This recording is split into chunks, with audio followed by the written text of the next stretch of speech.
जय हिंद दोस्तों। तो पिछले लेक्चर में हमने क्या किया था, सवाल नंबर 29 तक पूरे कर लिए थे, जिसमें मुझे लगता है सवाल नंबर 18 जो है वो मिस हो गया हमारे से, हमने नहीं किया। तो अब हम पहले वो करेंगे, उसके बाद हम आगे बढ़ेंगे प्रश्न नंबर 30 से। तो जो प्रश्न नंबर 18 है इसमें क्या है, 3x - 6 से भाग करना है इसको। तो जैसे हम भाग करते हैं, मान लो मैं कर रहा हूँ 10 को भाग कर रहा हूँ 5 से, तो फिर ये आता है 2, 10 और ये नीचे शेष आ जाता है 0।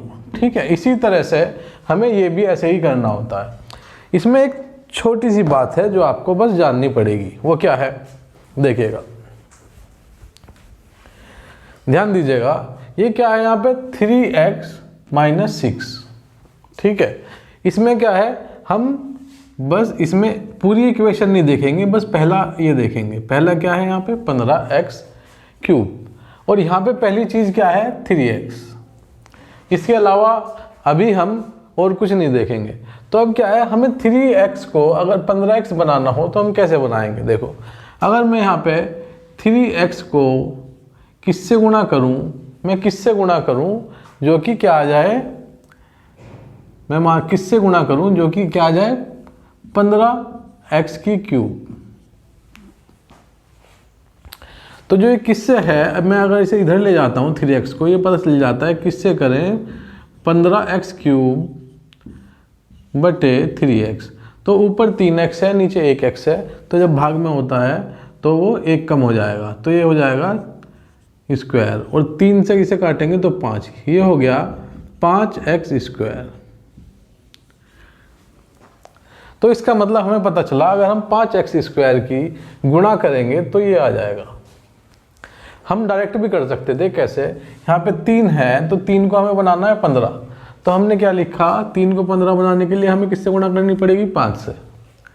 इसके बाद हमने देखा यहाँ पे 1x है और यहाँ पे क्या है 3x है, इसका मतलब 2x और दे देंगे गुणा में, तो टोटल कितने हो जाएंगे 3x हो जाएंगे। तो अगर हम 3x की गुणा 5x² से करेंगे तो कितना आ जाएगा, 3 से गुणा करेंगे 5 की तो 15, और x की गुणा करेंगे x² से तो कितना आ गया क्यूब। क्लियर। इसके बाद क्या करना है, अब हमने ये तो ले लिया है, ये आ गया है, अब क्या करना है, हमने इससे गुणा कर दी, अब इसके बाद अब हम इससे गुणा कर देंगे सीधा सीधा। तो 5 छंग 30, तो ये आ गया 30, और यहाँ पे 2x है तो यहाँ पे आ गया 2x। अब ये माइनस था तो ये भी गुणा करने के बाद भी ये माइनस आएगा। अब क्या करेंगे, अब हम इन्हें घटा लेंगे, ऊपर वाले में से नीचे वाला, जैसे हम वहाँ पे घटाते थे पहले भाग में। तो जब इसे हम घटाएंगे तो ये क्या हो जाएगा, ये माइनस का हो जाएगा, ये प्लस का हो जाएगा, तो ये कट जाएगा, और ये प्लस का हो जाएगा, तो प्लस 30 में से 20 जाएंगे तो कितना बचेगा 10x²। है ना, कितना आसान। तो ये जो है, इसके बाद हम क्या करेंगे, ये क्या आ गया, शेष आ गया। अभी हमने इतना % ये करा है, इससे आगे का नहीं देखा।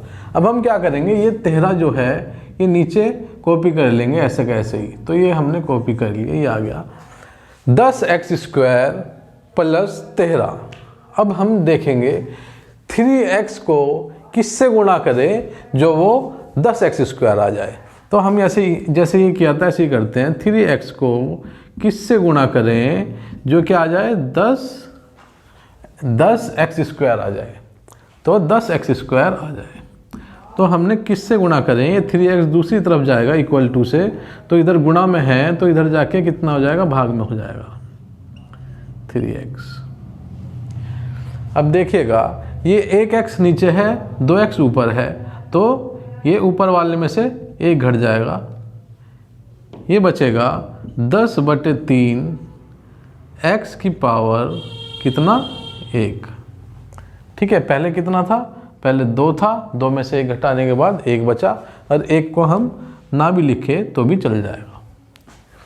ठीक है, तो हमें पता चल गया 10/3 और x से हमें गुणा करनी पड़ेगी, तो हमने लिख दिया ये 10/3 और किससे गुणा करनी पड़ेगी, x से। ठीक है, 3x की गुणा उससे करेंगे तो कितना आ जाएगा, हमने निकाल लिया था, ये इतना आ जाएगा, है ना। अब बात आती है दूसरे वाले की, -6 की गुणा अगर इससे करेंगे तो क्या आएगा। मैं देखो इधर करके दिखाता हूँ, -6 की गुणा किससे कर रहे हैं हम, 10/3 x से कर रहे हैं, तो 3 से ही कट जाएगा 2 पे, तो कितना आ जाएगा -20x। ठीक है, तो अब क्या करेंगे, ये कर देंगे -20x आ जाएगा, तो हमने पता लगा लिया -20x। ठीक है, मुझे लग रहा है सवाल में 13x होगा। हाँ, 13x -12 है, तो ये क्या है 13x -12।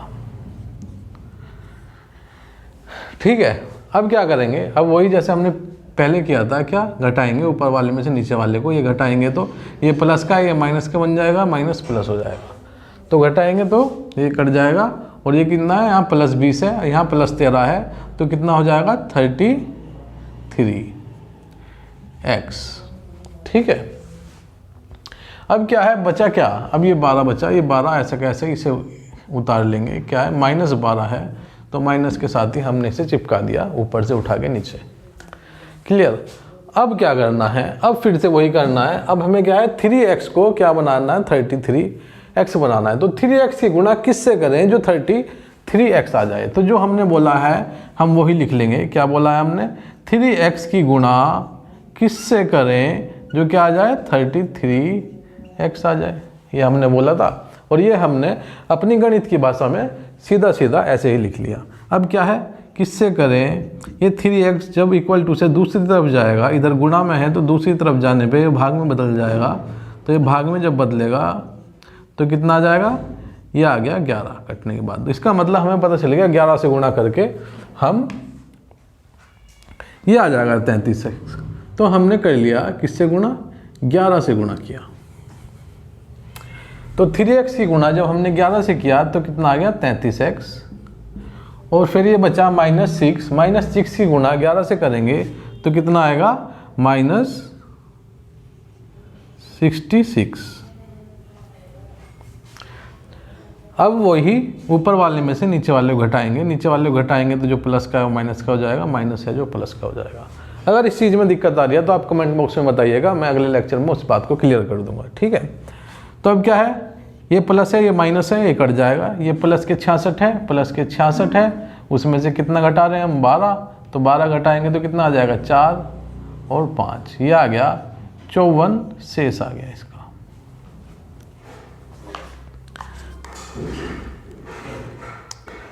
ठीक है, 54 शेष आ गया, और जो भागफल है ये हमारा भागफल हो जाता है। ठीक है, ये हो गया भागफल।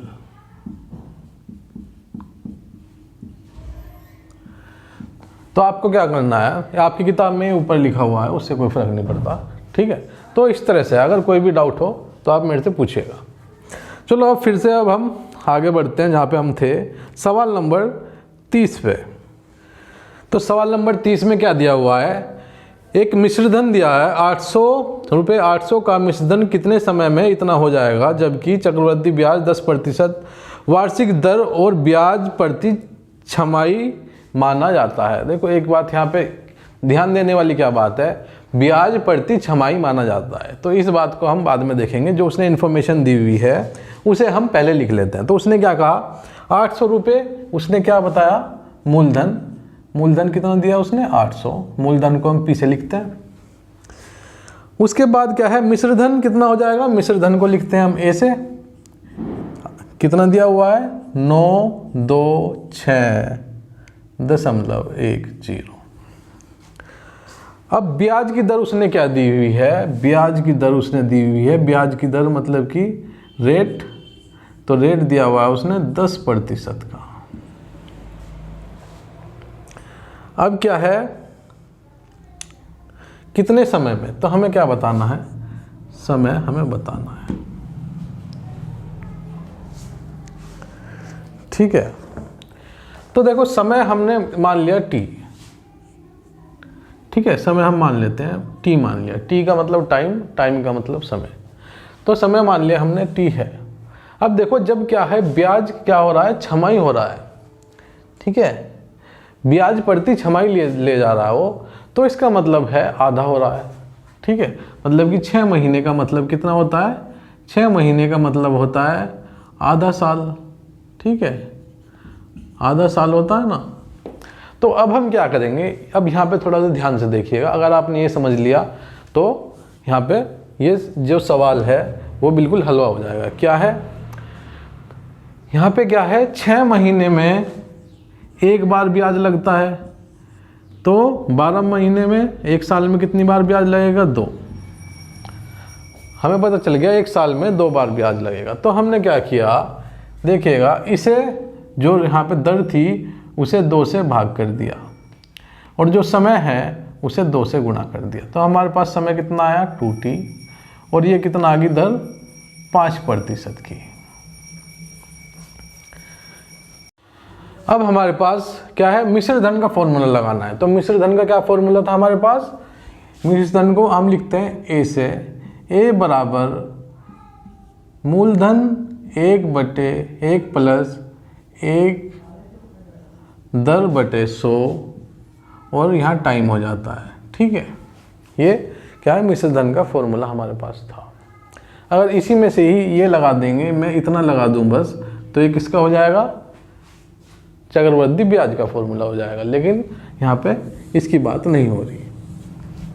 तो अब क्या करेंगे, अब हम इसमें क्या करेंगे, इनके मान रखेंगे। ये क्या है, मिश्र धन। मिश्र धन कितना दिया हुआ है, 926.10। मूलधन कितना दिया हुआ है, 800, और 1 प्लस दर कितनी हो गई थी हमारी यहाँ से, 5%। जो हमारी फाइनल दर आई थी वही हमें यहाँ लिखनी होगी, 5%। तो हमने ये लिख लिया ऐसा। और यहाँ पे जो टाइम है वो कितना आया था, 2t। तो हमने लिख लिया 2t। अब निकालते हैं, देखो अब निकालेंगे इसे। तो जब ये 800 को मैं क्या है, बराबर से दूसरी तरफ भेज देता हूँ। तो 800 इधर गुणा में है, इधर जाएगा तो भाग में हो जाएगा। तो मैंने लिख लिया 926.1 बटे 800। ठीक है, यहाँ पे मैं 1 0 और लगा दे रहा हूँ, चलो आपको कन्फ्यूज़न ना हो। ठीक है, वैसे इसका कोई यहाँ पे मान बैठता नहीं है। अब देखिएगा मैं यहाँ पे दशमलव कैसे हटाता हूँ। इस दशमलव को हटाने के लिए नीचे गुणा करनी पड़ेगी। क्या, 1 तो लिख ही दो, और क्या, जितने बाद में डिजिट है, दशमलव के बाद 2 डिजिट है, तो दशमलव के बाद 2 0 लग जाएगी, 1 के बाद 2 0 लग जाएगी, और ये दशमलव यहाँ से हट गया। मतलब अब यहाँ पे दशमलव नहीं है, तो ये यहाँ पे बिल्कुल हटा दे रहा हूँ मैं। ठीक है, अब ये ऐसा हो गया, तो दशमलव ऐसे हटाई जाती है। उसके बाद यहाँ क्या बचा, देखो 800 तो हमने दूसरी तरफ ले लिया था, जो इधर बचा वो कितना बचा, 100 ही कम 100 प्लस 5, तो 105/100, और ये आ गया टाइम 2t। अगर हम इसे सोल्व कर लेंगे, देखो 1 0 से ये 0 काट दे रहा हूँ मैं, ये कितना आ गया, 9261/8000, 1 2 3। ठीक है, बराबर इसे मैं काटूंगा 5 से, तो ये आ जाएगा 21, ये आ जाएगा 20। तो 21/20 की पावर कितनी, 2t। क्लियर। अब देखो ये आगे, ये इसे नहीं काट सकता ना, ये इसे कट रहा है, कुछ आपस में नहीं काट सकता। तो अब हम क्या करेंगे, अब हम देखेंगे, देखो अब हम देखना है 9261/8000 बराबर 21/20 की पावर 2t। ये था हमारा, ये मैंने उधर नोट कर लिया, सेम कुछ नहीं किया अभी। तो अब क्या करना है, अब हमें ये पता लगाना है 20 की पावर कितनी हो जो 8000 आ जाए। तो देखते हैं हम, देखो 20 गुणा 20 करेंगे 3 बार, तो कितना आ जाता है, 8000 आ जाता है। ठीक है, कैसे, 2 दूनी 4, 4 दूनी 8, और कितनी जीरो है, 1 2 3, 3 जीरो चिपका दी। अगर हम ऐसे 21 की करेंगे, 21 गुणा 21 तो बराबर क्या आएगा, 9261 आएगा, 9261 आप करके देख सकते हैं।